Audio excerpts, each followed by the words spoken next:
नमस्कार बच्चों, मैं लीला रोथाण आज आपके सामने एक नए पाठ के साथ उपस्थित हूँ। बच्चों,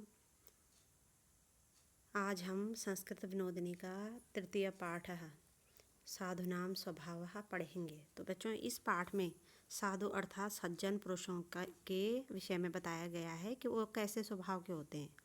दुष्ट चाहे उनके साथ कैसी भी दुष्टता करते हैं, किंतु जो सज्जन लोग होते हैं वो अपनी सज्जनता का त्याग किसी भी स्थिति में नहीं करते हैं। उनकी इस परोपकारी प्रवृत्ति में ही प्राणी मात्र का कल्याण निहित है। तो सज्जनों के का मानना यह है कि जब दुष्ट अपनी दुष्टता को नहीं छोड़ सकते तो हम अपनी सज्जनता का परित्याग क्यों करें। तो सज्जनों के इसी स्वभाव और सोच को प्रस्तुत पाठ में साधु और बिच्छू की कथा के माध्यम से समझाया गया है। यह कथा हमें अपने जीवन में सदैव सज्जनता का व्यवहार करने की प्रेरणा देती है। सज्जनों के स्वभाव को सूत्र रूप में इस दोहे के माध्यम से भी एक कवि ने स्पष्ट किया है। यहाँ पे ये जो लाइनें दे रखी है ये कबीरदास जी की हैं कि संत न छोड़े संतई, कौटिक मिले असंत, मलय भुअंगहि वेधिया, शीतलता न तजंत। अर्थात चाहे वो संत जो साधु पुरुष होते हैं वो अपनी सज्जनता को कभी भी यानी कि करोड़ों दुर्जन पुरुषों के मिलने के बाद भी नहीं छोड़ते हैं। जिस प्रकार से चंदन के वृक्ष पर अनेक सर्प लिपटे रहते हैं, लेकिन जो चंदन का वृक्ष है वो अपनी शीतलता का त्याग नहीं करता है, तो उसी प्रकार सज्जन पुरुष भी अपनी सज्जनता का त्याग नहीं करते हैं। तो चलिए बच्चों, अब मैं आपको पाठ का अर्थ बता देती हूँ। तो यहाँ पे जो पाठ की शुरुआत करती हूँ कि गंगा तीरे एकः साधु आसीत्। गंगा तीर, गंगा माने गंगा नदी और तीर माने किनारा, यानी कि गंगा के किनारे एक साधु आसीत्, एक साधु रहता था, है ना। सह साधु बहु उपकारम करोति स्म। और वो जो साधु था, सह माने वह साधु सज्जन पुरुष, बहुत सारे उपकार दूसरों की भलाई करोति करता था। हमेशा वो दूसरों की भलाई का कार्य करता रहता था। यह अपकारम करोति तस्यापि उपकारम करोति। यह अपकारम करोति मतलब जो अपकार करता था, अपकार करना माने जो उनके साथ बुरा व्यवहार भी करता था उसके साथ भी वो क्या करते थे, अच्छा व्यवहार करते थे। उपकार का जो विलोम शब्द है वो है अपकार, यानी कि अपने साथ गलत व्यवहार करने के बाद भी वो उपकार का कार्य करता था। अब प्रतिदिनम रोज सह गंगा नद्या स्नानम करोति स्म। प्रतिदिन वे गंगा नदी में स्नान करते थे।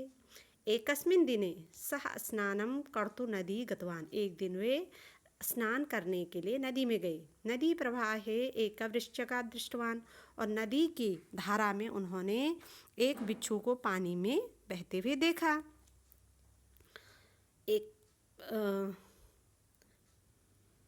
ता हस्तेन गृहीतवान, और उन्होंने उसे हाथ से उठा लिया, या मतलब हाथ से, हस्तेन माने हाथ से, गृहीतवान माने ले लिया, हाथ में ले लिया। तीरे स्थापयतु प्रयत्नम कृतवान, और हाथ में उठा करके तीरे माने किनारे, स्थापयतु माने रखने का प्रयत्न किया। उसके बाद किंतु वृश्चिका साधु पुरुषस्य हस्तम अदशत। लेकिन जो बिच्छू था उसने साधु पुरुष के हाथ में डस दिया। साधु वृश्चिका त्यक्तवान, और जब जैसे ही उसने उसके हाथ में डसा तो साधु को दर्द हुआ, तो साधु ने वृश्चिक को यानी कि बिच्छू को त्यक्तवान माने नीचे फेंक दिया। वृश्चिके जले अपतत, और फिर से जो वो बिच्छू था वो जल में अपतत माने गिर गया। पुनः साधु वृश्चिकस्य पीड़ा पश्यन्ता गृहीत्वा हस्ते स्थापयितुं प्रयत्नं कृतवान। पुनः फिर से साधु ने बिच्छू की पीड़ा को पश्यन माने देखा, फिर से ता उसे गृहीत्वा उठा करके हस्ते हाथ में स्थापयतु रख दिया, प्रयत्नं कृतवान अपने हाथ में रखने का प्रयत्न किया। यानी कि जैसे उसने उसके हाथ में डसा तो उसने वृश्चिक को जल में फेंका, लेकिन फिर से उस बिच्छू की पीड़ा को देखते हुए उन्होंने फिर से उसे हाथ में उठा करके उसे जमीन पर रखने का प्रयत्न किया। पुनः वृश्चिकः हस्तम अदशत, फिर से उस बिच्छू ने हाथ में डस दिया। एवं अनेक बार साधु वृश्चिकम गृहीतवान।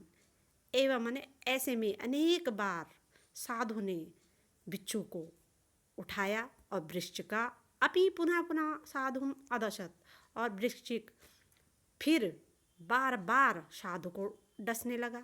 वो बार बार उसे उठाने की कोशिश करता किनारे पर रखने के लिए, ताकि ये नदी की धारा से बच जाए, और वो फिर से उसको हाथ में जैसे रखता वो डस देता। तो नदी तीरे एक तभी वो एक नदी के किनारे पे एक पुरुष था, तो वो ये सब चीज़ें देख रहा था, है ना।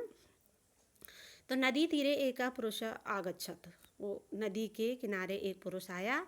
सह साधुम अवदत, और उसने साधु से कहा, अवदत मैंने कहा, साधु महाराज, हे साधु महाराज, अयम वृश्चिका दुष्टा पुनः पुनः दशति। अयम ये वृश्चक बिच्छू दुष्ट है, पुनः पुनः दशति, बार बार डस रहा है। भगवान किमर्थतम हस्ते वृथा स्थाप्यति। आप, भगवान माने आप, किमर्था क्यों, तम उसे, हस्ते हाथ में, वृथा बार बार, स्थाप्यति रख रहे हो। कि ये साधु महाराज, ये जो बिच्छू है ये तो दुष्ट स्वभाव का है, ये बार बार आपको डस रहा है, आप क्यों इसको बार बार अपने हाथ में उठा रहे हो। वृश्चिका त्यजोतित, क्यों इस बिच्छू को त्याग नहीं देते, यानी कि इसको गिरा दो पानी में।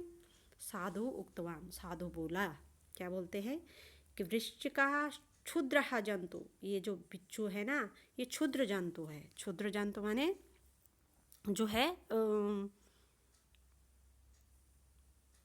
उसका क्षुद्र माने नीच बोल सकते हैं हम, नीच प्राणी है, बार बार जो है गलत व्यवहार कर रहा है ना। तो वो यही कहते हैं कि ये जो वृक्ष, ये जो बिच्छू है ये नीच प्राणी है। दसन तस्य स्वभाव, डसना उसका स्वभाव है। स स्वभाव न त्यजंती, इसलिए वो अपना स्वभाव नहीं त्याग सकता।